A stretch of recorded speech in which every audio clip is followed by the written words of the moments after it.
اکبر الہ آبادی۔ آپ دیکھ رہے ہیں چینل گلدستہ معلومات۔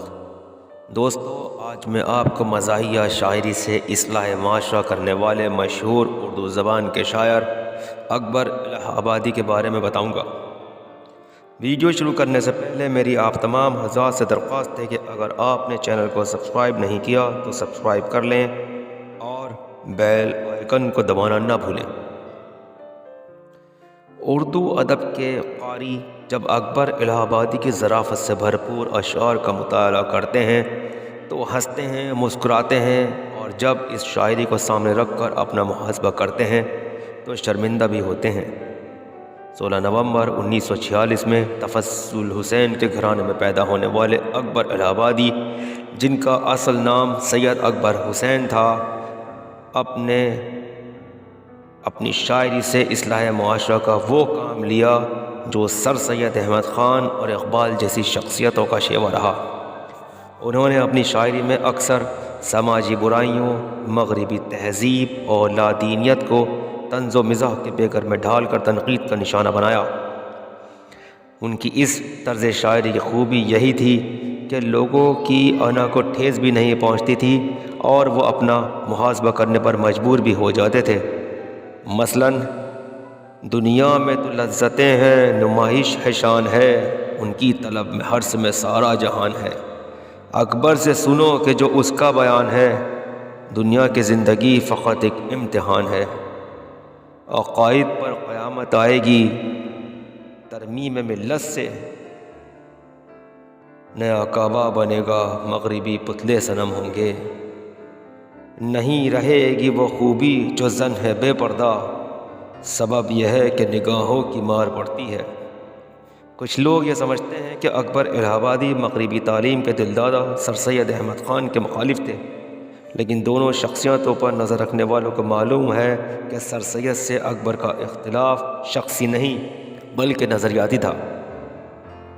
یہ بات کسی سے پوشیدہ نہیں کہ اکبر الہ آبادی مغربی تہذیب اور برطانوی عادات و اطوار سے انتہائی درجہ نفرت کرتے تھے۔ سر سید سے اختلاف بھی اسی سلسلے میں تھا، ورنہ اپنی زندگی کے آخری وقت میں انہوں نے سر سید کے کاموں کی تعریف اپنے اشعار میں نہیں کی ہوتی۔ ان اشعار کو سن کر آپ کو یہ بھی اندازہ ہوگا کہ وہ سر سید کی کارگزاری سے خوش تھے اور ان کے ذریعے کیے گئے کاموں کے دلدادہ بھی۔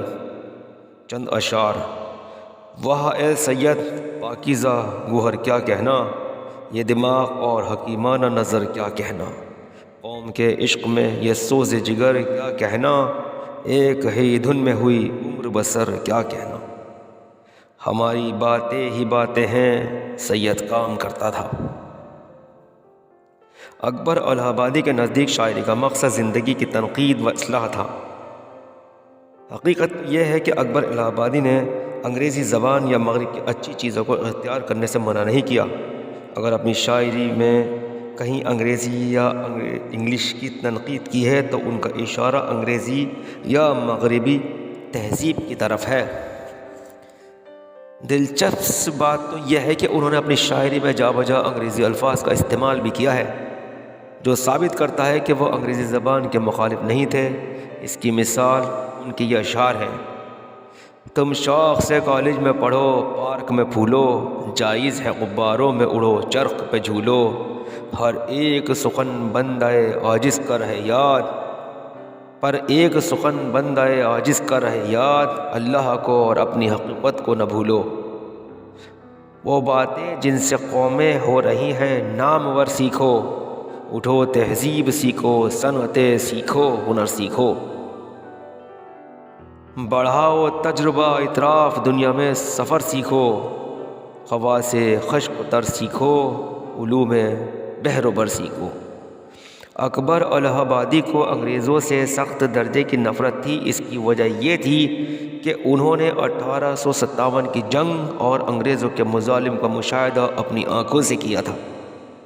یہی وجہ ہے کہ انہوں نے کالج اور یونیورسٹی میں انگریزی طرز تعلیم کے خلاف خوب آواز اٹھائی۔ سر سید نے جب انگریزی طرز کو اختیار کیا تو انہوں نے برجستہ یہ شعر کہہ ڈالا کہ ابتدا کی جناب سید نے، جن کے کالج کا اتنا نام ہوا، انتہا یونیورسٹی پہ ہوئی، قوم کا کام اب تمام ہوا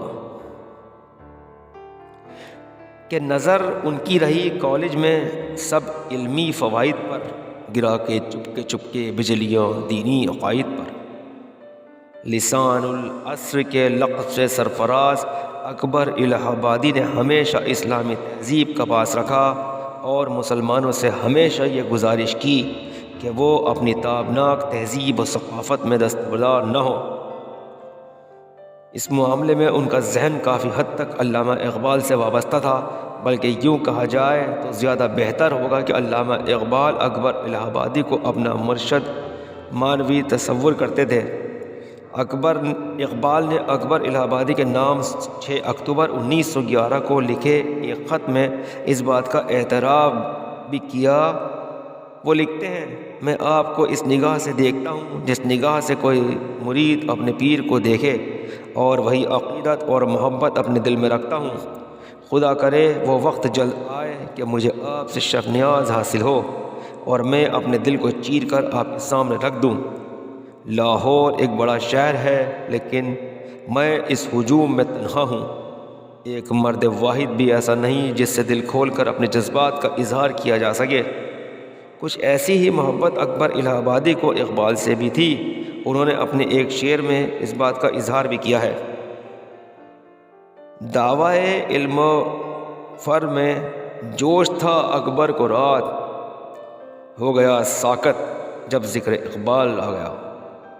ادب صرف شعر و شاعری یا داستان گوئی و افسانہ سازی نہیں، بلکہ تنقید حیات کا بھی نام ہے۔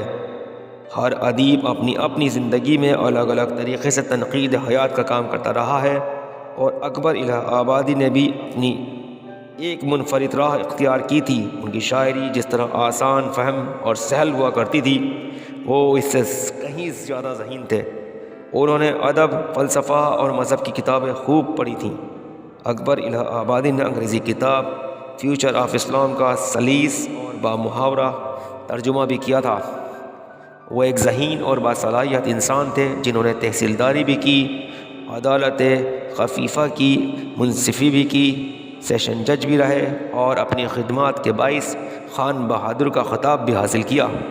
انہیں ہائی کورٹ میں جج بننے کا موقع بھی فراہم ہوا، تاہم خرابی صحت کے سبب 1903 میں قبل از وقت وظیفے پر سبکدوش ہو گئے۔